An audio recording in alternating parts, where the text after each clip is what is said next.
किला चलाई जा रही है। ठीक है, तो साथियों पहला क्वेश्चन क्या आपका कि लखनऊ महोत्सव प्रतिवर्ष कब मनाया जाता है साथियों? तो लखनऊ महोत्सव आपका प्रतिवर्ष दोस्तों नवंबर और दिसंबर में मनाया जाता है। कब दोस्तों? नवंबर और दिसंबर में। ठीक है, ऑप्शन नंबर ए इसका क्लियर होगा दोस्तों। अगर बात करें हम इसमें अन्य फैक्ट्स की, अन्य फैक्ट दोस्तों यहाँ से और किस प्रकार से क्वेश्चन आपसे पूछ सकता है दोस्तों एग्जामिनर। तो दोस्तों आपसे मैंने आपको बताया कि लखनऊ महोत्सव प्रतिवर्ष आपका नवंबर दिसंबर में मनाया जाता है और दोस्तों प्रत्येक वर्ष से लगने वाला मेला है दोस्तों। ठीक है, प्रत्येक वर्ष लगता है आपका और इसमें दोस्तों अवध की कला संस्कृति की झलक देखने को मिलती है। ठीक है, अगर आपसे पूछे कि सर जो लखनऊ महोत्सव प्रतिवर्ष ये मेला या महोत्सव पर्व मनाया जाता है तो इसमें किस प्रकार की झलक, किस कला संस्कृति का वर्णन मिलता है दोस्तों? इसमें आपका अवध की कला संस्कृति का वर्णन मिलता है। ठीक है, और दोस्तों इसकी परंपरा 1975 से शुरू हुई थी। ठीक है, ये भी क्वेश्चन दोस्तों आपको नोट कर लेना। सेकंड दोस्तों, सेकंड क्वेश्चन क्या आपका कि निम्नलिखित में से कौन सा नृत्य उत्तर प्रदेश की शास्त्रीय नृत्य शैली है दोस्तों? तो उत्तर प्रदेश दोस्तों आपकी मैंने पहले बताया था, उत्तर प्रदेश की आपकी कथक है। क्या साथियों? कथक। ठीक है, ऑप्शन नंबर बी इसका करेक्ट आंसर होगा सर, कथक। दोस्तों नेक्स्ट देखो इसका जो अन्य पॉइंट्स में इस बार आपको टॉपिक क्लियर कर देता हूँ। ये क्या पूछा दोस्तों आपसे कि कथक उत्तर प्रदेश की शास्त्रीय नृत्य शैली है और भारत के प्राचीन शास्त्रीय नृत्यों में से 8 स्वरूपों में एक है। ठीक है, और कथक शब्द का उद्भव कथा शब्द से हुआ था जिसका शाब्दिक अर्थ होता है कहना। और दोस्तों यह 15वीं-16वीं शताब्दी में आपकी भक्ति आंदोलन के प्रसार के साथ कथक नृत्य का विशिष्ट विवाद के रूप में विकसित हुआ था। ठीक है, तो साथ ही इसके संबंधित ये पॉइंट्स थे जो मैंने आपको बता दिए हैं। थर्ड क्वेश्चन दोस्तों आपका तीसरा क्वेश्चन क्या है कि प्रसिद्ध ठुमरी गायिका गिरजा देवी जन्म किस शहर में हुआ था साथियों? तो प्रसिद्ध जो आपकी ठुमरी गायिका दोस्तों गिरजा देवी का जन्म दोस्तों किस शहर में हुआ था? तो साथियों उनका शहर में दोस्तों वाराणसी शहर में इनका जन्म हुआ था। किस शहर दोस्तों? वाराणसी शहर में। ठीक है, ऑप्शन नंबर सी इसका करेक्ट आंसर होगा आपका। नेक्स्ट दोस्तों अगर इसकी इंपोर्टेंट्स बात करें कि यहाँ से किस प्रकार की और क्वेश्चन, इसके अलावा क्वेश्चन और क्या से क्या पूछ सकता है एग्जामिनर दोस्तों? तो बरसाने घराने संबंधित प्रसिद्ध ठुकरानी आपकी कौन है? गायिका गिरिजा देवी। ठीक है, जन्म दोस्तों 8 मई 1929 को बनारस में हुआ था और पद्मश्री पद्म विभूषण पद्म विभूषण सम्मान से सम्मानित गिरिजा देवी दोस्तों जिनकी मृत्यु 24 अक्टूबर 2017 को कोलकाता में हुई थी। ठीक है, तो ये आप इसकी मृत्यु याद सकते हो और आपको इसमें जो जो आपको जितने भी सम्मान दोस्तों सम्मान याद कर लेना। ठीक है, क्योंकि एग्जामिनर दोस्तों आपसे सीधा सीधा सम्मान पूछ लेगा कि इन्होंने किस प्रकार के सम्मानों से वो किया गया दोस्तों। ठीक है, नेक्स्ट दोस्तों आपका चौथा क्वेश्चन क्या है कि भूमध्य काल में क्या साथियों भूमध्य काल में उत्तर प्रदेश के किस जनपद को शिक्षा का केंद्र होने का सिराज ए हिंद कहा जाता था? तो साथियों किस कहा जाता है सिराज ए हिंद? तो दोस्तों जौनपुर को। किसको? जौनपुर को। ठीक है, ऑप्शन नंबर डी आपका करेक्ट आंसर होगा सर, जौनपुर। नेक्स्ट हम बात करते हैं आपके इसके संबंधित कुछ इंपोर्टेंट टॉपिक आपके कि मध्यकाल में जौनपुर शिक्षा का एक प्रसिद्ध केंद्र होने के कारण। ठीक है, क्या साथियों मध्यकाल में जौनपुर शिक्षा का एक प्रसिद्ध केंद्र होने के कारण उसे सिराज ए हिंद कहा जाता है। ठीक है, इसलिए दोस्तों अब पता लगा आपको सिराज ए हिंद क्यों कहा जाता है, क्योंकि दोस्तों जो जौनपुर था ये शिक्षा का प्रसिद्ध केंद्र था। ठीक है, अब दोस्तों नेक्स्ट क्या पॉइंट आपका कि शेरशाह सूरी एवं मलिक मोहम्मद जयसी ने जौनपुर में शिक्षा प्राप्त की थी। और दोस्तों आपका शेरशाह सूरी है और मलिक मोहम्मद जयसी ने दोस्तों यहाँ पर आपकी शिक्षा प्राप्त की थी। ठीक है, नेक्स्ट चलते हैं आपके नेक्स्ट क्वेश्चन। पांचों क्वेश्चन आपका पांचों क्वेश्चन क्या है दोस्तों कि गुप्तकालीन रजत मुद्राओं को क्या कहा जाता था? तो साथियों गुप्तकालीन रजत मुद्राओं को आपको रूपक कहा जाता था। किसे दोस्तों? रूपक। ठीक है, ऑप्शन नंबर ए इसका करेक्ट आंसर होगा सर, रूपक। अब साथियों इसके संबंधित जो क्वेश्चन आपके बनते हैं यहाँ पर देखो कि गुप्तकालीन में रजत मुद्राओं को रूपक कहा जाता था और स्वर्ण मुद्राओं को दोस्तों दिनार कहा जाता था। ठीक है, गुप्तकालीन में दोस्तों स्वर्ण मुद्राओं को दिनार कहा जाता था और रूपक मुद्राओं रजत मुद्राओं को दोस्तों यहाँ पर रूपक कहा जाता है। ये क्वेश्चन यहाँ आपके लिए काफी इंपॉर्टेंट साथियों, इस क्वेश्चनों को नोट कर लेना। ठीक है, स्क्रीनशॉट मार लेना इसका दोस्तों।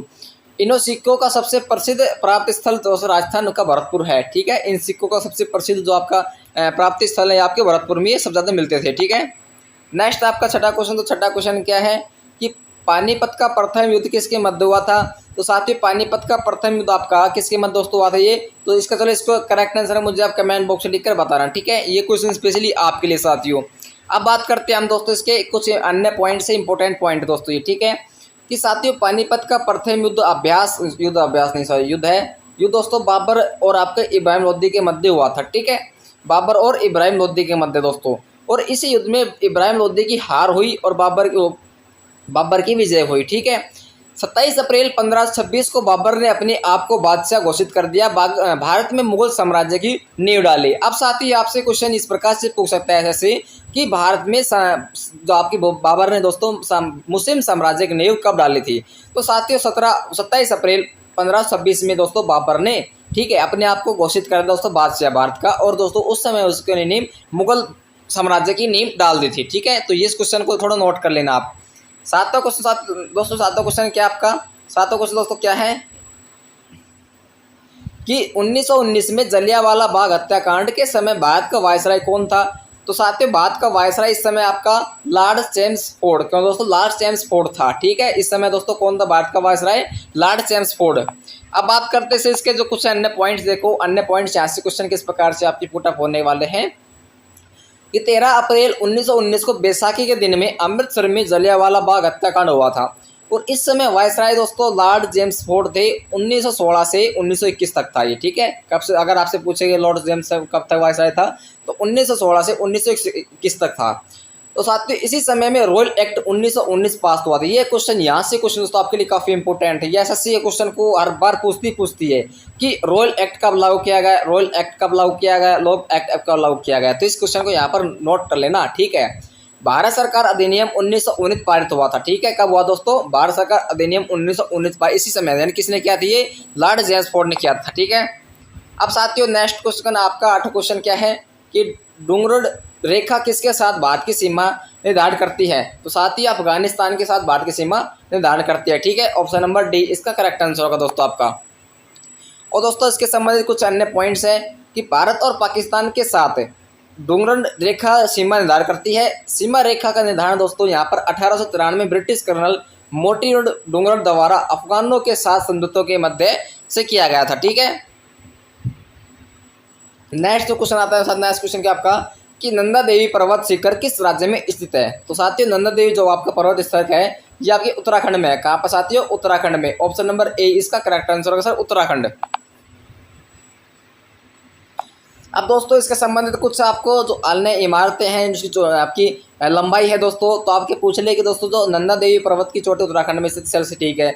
अब इसकी सारे ऊंचाई पूछ ले कितने मीटर ऊंची दोस्तों, ये तो 7816 मीटर ऊंची है। ठीक है, कंचनजंगा K2 दोस्तों, K2 कितनी है, तो आपकी है दोस्तों 8611, कंचनजंगा 8598। ठीक है, माउंट एवरेस्ट 8848, आपका मकालू 8463। ठीक है, तो ये आपकी इसमें लंबाई दे रखी है। 10वां क्वेश्चन, तो 10वां क्वेश्चन क्या आपका किस देश में क्या दोस्तों, किस देश के किस प्रदेश में सबसे अधिक जिले हैं। तो साथ ही सबसे अधिक जिले आपके कहाँ हैं।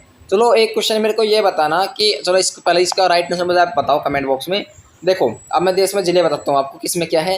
अब आपका पहले नंबर पर क्या होगा, उत्तर प्रदेश होगा, और सेकेंड नंबर दोस्तों अब होगा आपका राजस्थान, क्योंकि दोस्तों हाल ही में राजस्थान में अब आपके 50 जिले यहाँ पर घोषित कर दिए गए हैं। कितने, 50 जिले हो चुके हैं आपके, कुल टोटल कितने दोस्तों, 50 जिले। ठीक है, महाराष्ट्र में यहाँ पर 36 हैं, तमिलनाडु में 38 हैं, उत्तर प्रदेश में दोस्तों यहाँ पर 75 है। ठीक है, तो उत्तर प्रदेश में दोस्तों सबसे ज़्यादा है, मध्य प्रदेश में कम है, और थर्ड नंबर पर दोस्तों आता है राजस्थान। ठीक है, इसको नोट कर लेना आप। 11 क्वेश्चन की दोस्तों, 11 क्वेश्चन क्या आपका कि स्पष्ट दृष्टि की न्यूनतम दूरी कितनी होती, कितनी सेंटीमीटर की होती है दोस्तों। तो स्पष्ट दृष्टि दोस्तों न्यूनतम दूरी आप कितना सेंटीमीटर की होती है। तो साथियों देखो मैं आपको पहले इसके अन्य फैक्ट के बारे में बताता हूँ कि नेत्र के सामने वह निकटतम दूरी जहाँ पर रखी वस्तु नेत्र को स्पष्ट दिखाई देती है, नेत्र स्पष्ट दृष्टि न्यूनतम दूरी कहलाती है। ठीक है सर, हाँ बिल्कुल है। सामान्य आँख से हम 25 सेंटीमीटर तक होती है, जो क्लियर दिखाई देता है हमें, 25 सेंटीमीटर तक हमें क्लियर दिखाई देता है। ठीक है, और इसे आँख का निकट बिंदु कहते हैं। तो साथियों क्वेश्चन किस प्रकार के लगे हूँ, अभी तक आपने चैनल को सब्सक्राइब नहीं किया है, जल्दी चैनल सब्सक्राइब करना और बेल आइकन ऑन करना।